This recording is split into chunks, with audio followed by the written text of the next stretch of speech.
Shri Venkateswara gold తాకట్టులో ఉన్న మీ బంగారాన్ని విడిపించి కొనబడును. నమస్తే అండి. నమస్కారం. సరే, ఇప్పుడు తెలంగాణలో వచ్చేసి మళ్ళీ ఉప ఎన్నికలు వస్తే మేమే గెలుస్తాము అని చెప్పేసి కోమటిరెడ్డి వెంకటరెడ్డి గారు అన్నారు. అసలు నిజంగా అంటే నిజమనుకోవచ్చా ఏంటి? తెలంగాణలో ఆయన చాలా కాన్ఫిడెంట్గా చెప్తున్నాడు. కానీ ఏంటంటే రేవంత్ రెడ్డి గారి మీద బాగా నెగిటివ్ ఉంది. చాలామంది ఏంటంటే అనుకున్న విధంగా సక్సెస్ అవ్వలేదు, అనుకున్న విధంగా పథకాలు అమలు చేయలేదు అనేటువంటి అభిప్రాయం ఉంది.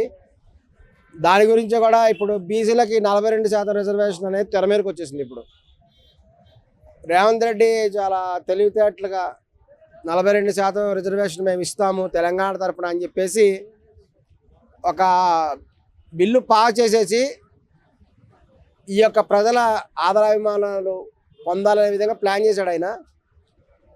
కానీ ఆయన చేసిన తెలివైన పని ఏంటంటే అది ఆయన చేతిలో లేదు, ఇది సెంట్రల్ గవర్నమెంట్ చేతిలో ఉంది. అది సెంట్రల్ గవర్నమెంట్లో బీజేపీ ఉంది కాబట్టి అది ప్రాక్టికల్గా పాసిబుల్ కాదు అది. ఎందుకంటే ఇప్పుడు తెలంగాణలో బీసీలు అంటే కేవలం హిందూసే కాదు, ముస్లిమ్స్ కూడా ఉన్నారు.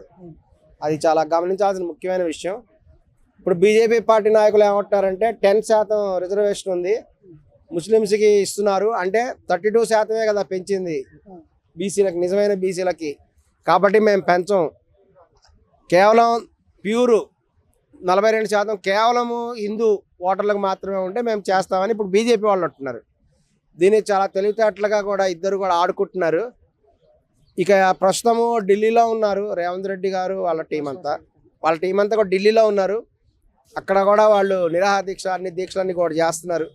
కానీ బీఆర్ఎస్ వాళ్ళు దీన్ని సపోర్ట్ చేయట్లేదు. ఇది నిజంగా కూడా చాలా బాధగా ఉంది. కేవలము కవిత గారు మాత్రమే బీసీలకు 42% రిజర్వేషన్ ఇవ్వాలని కూడా చేస్తున్నారు. కానీ ఇప్పుడు ఒకటండి, ఇప్పుడు ఎలక్షన్స్లో ఉప ఎన్నికలు వస్తే మళ్ళీ కాంగ్రెస్ అధికారంలోకి అంటే కొంచెం నెగిటివిటీ ఉంది అనేసి మీరు అన్నారు కదా, కానీ పాజిటివిటీ చాలా ఉంది అని చెప్పేసి అంటాను.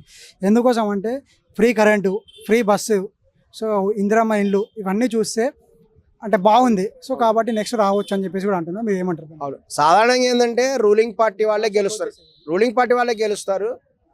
ఈయన అన్నీ కూడా అమలు చేస్తున్నాడు వీలైనంత వరకు. మీరన్న నిజమే, లేడీస్కి ఫ్రీ ఉచితమైన బస్సు అనేటువంటి ఇచ్చింది రేవంత్ రెడ్డి గారు. ఆంధ్రాలో ఇప్పుడు ఇస్తున్నారు, దాదాపు వన్ ఇయర్ తర్వాత కూడా. దీనికి అందరూ హ్యాట్స్ ఆఫ్ చెప్తున్నారు. ఆయన గెలిచే అవకాశాలు కూడా ఉన్నాయి. ఇప్పుడు 42% రిజర్వేషన్ కూడా తీసుకొస్తే ఇంకా ఖచ్చితంగా కూడా రేవంత్ రెడ్డి గారు గెలిచేటువంటి అవకాశం ఉంది.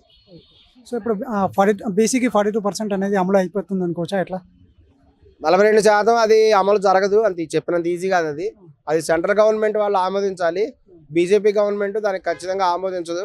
ఎందుకంటే అందులో 10% ముస్లిమ్స్ ఉన్నారు కాబట్టి ముస్లిమ్స్ని తీసేయాలని కూడా సెంట్రల్ గవర్నమెంట్ వాళ్ళు కోరుతున్నారు. కాబట్టి ఆ యొక్క చిక్కుముడి వీడితేనే అది అమలు అనేది జరుగుతుంది.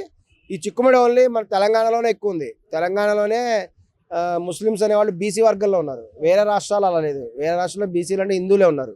ఇప్పుడు హిందూ బీసీలా, ముస్లిం బీసీలా రిజర్వేషన్ ఎవరికి పెంచుతున్నారు అనే విషయం మీద క్లారిటీ రావాల్సిన అవసరం ఉంది. అప్పుడే దీని గురించి కూడా బిల్లు పాస్ అయ్యేటువంటి అవకాశం ఉంది. థ్యాంక్ యూ అండి.